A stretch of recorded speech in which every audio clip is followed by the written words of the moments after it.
Hey guys, what's going on? It's the Basketball Hut here. So the regular season is coming to a close. Most teams only have about 6 or 7 games left of the regular season, and after that, we're heading straight into the playoffs, and that is going to be very entertaining for sure. But, with the conclusion of the NBA regular season, there is obviously going to be NBA awards given out, such as MVP, Rookie of the Year, Defensive Player of the Year, all of these having many debates over who should win it. Some awards more debate than others, but you get the drift. There's a lot of debate. And in this video, I'm just gonna go over my predictions on who's gonna win these awards.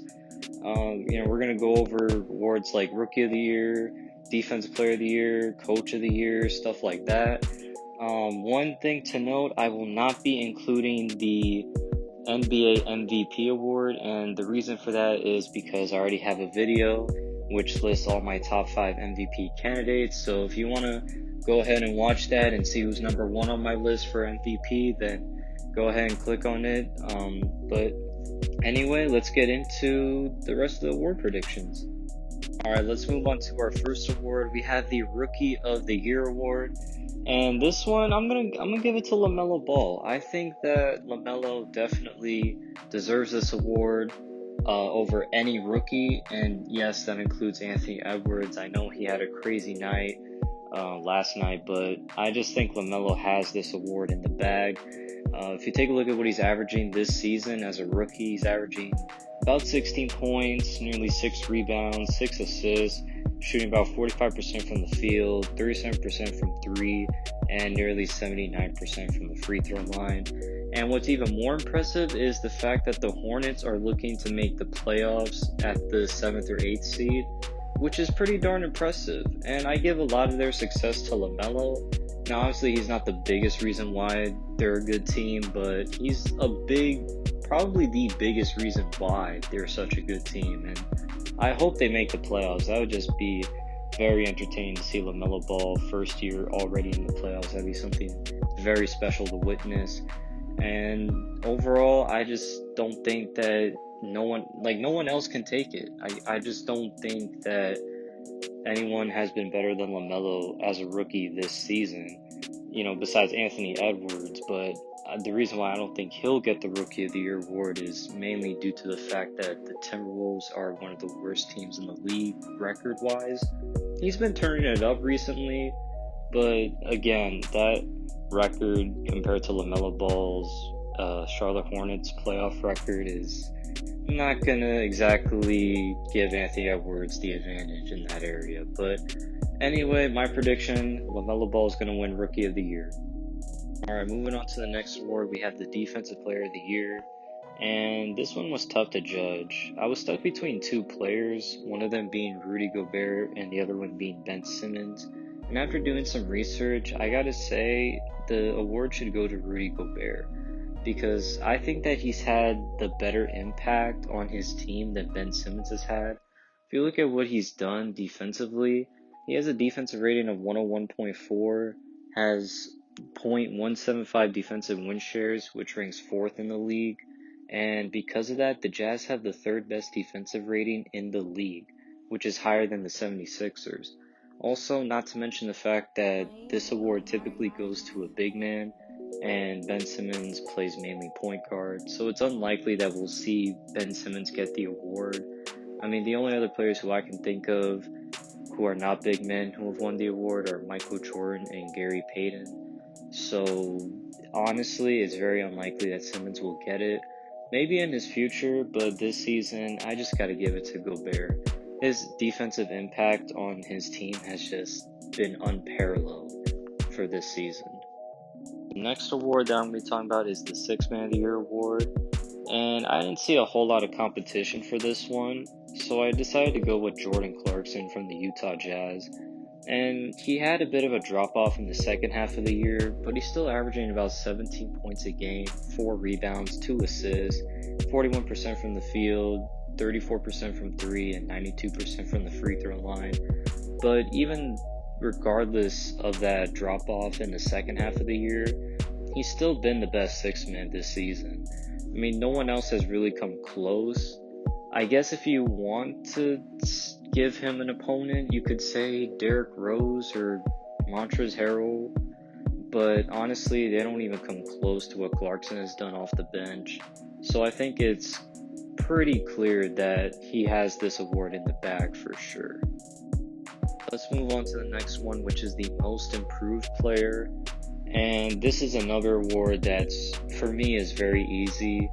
It's got to be Julius Randle. I mean, there's no other player in the league who has changed their game as much as Randle has.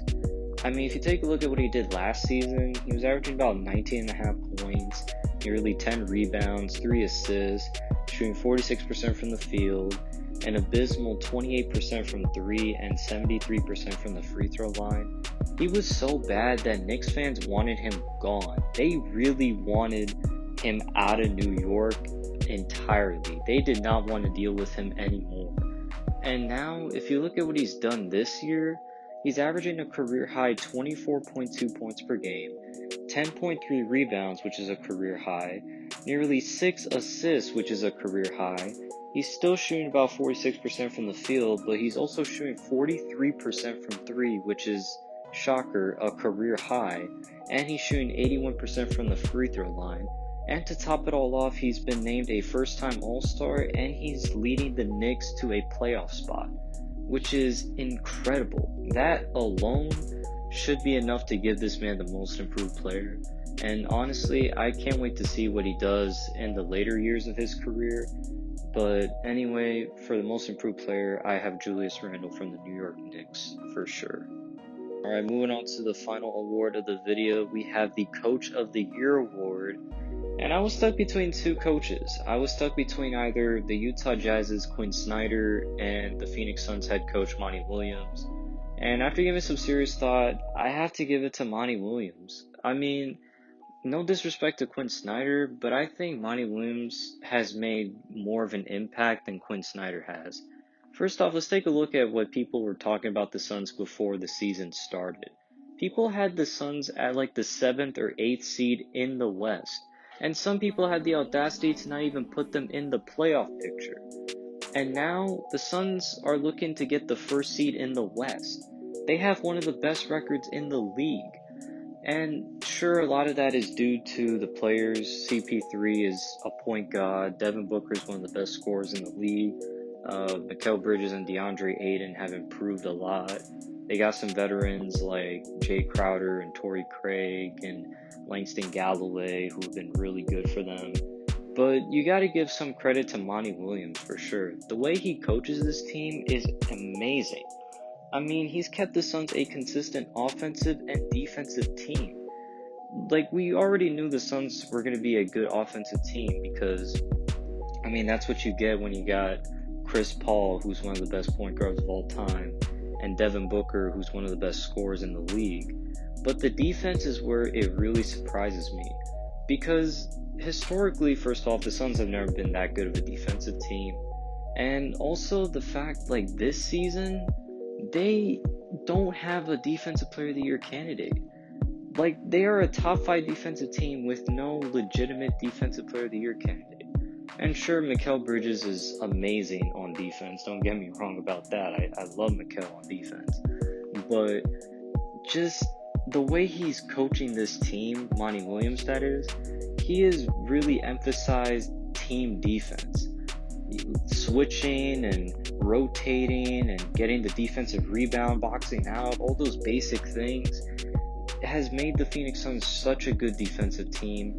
And on offense, he's done a great job too. Always drawing up great plays, always getting the players the most efficient shots, not always looking for the, most appealing shot because there's always going to be a more appealing shot after.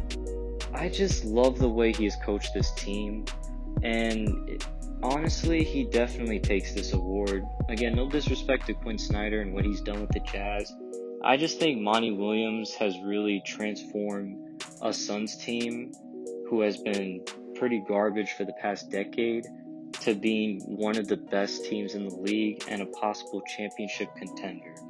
So I gotta give the award to Monty Williams. that's gonna do it, ladies and gentlemen. Those are all of my predictions for all of the major NBA awards for this season. Again, I didn't put MVP on here because I already have a video talking about my top 5 MVP candidates. You can click on that video if you want to find out who's number one. But those are all my predictions. Let me know in the comments below. Do you have someone different winning any of these awards? I will say the Defensive Player of the Year award was the most difficult because I was really genuinely struggling between either Gobert or Ben Simmons.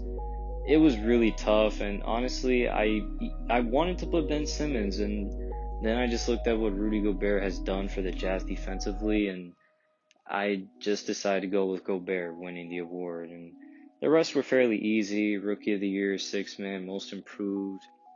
Coach of the Year, it was a bit difficult, but I think Monty Williams gets it, although that might just be me being a biased Phoenix Suns fan. I don't know. You let me know in the comments below. Anyway, guys, thank you all so much for watching this video. Make sure to like, comment, subscribe. We're trying to grow the channel by the minute. And I will see you on the next video. Have a great rest of your day.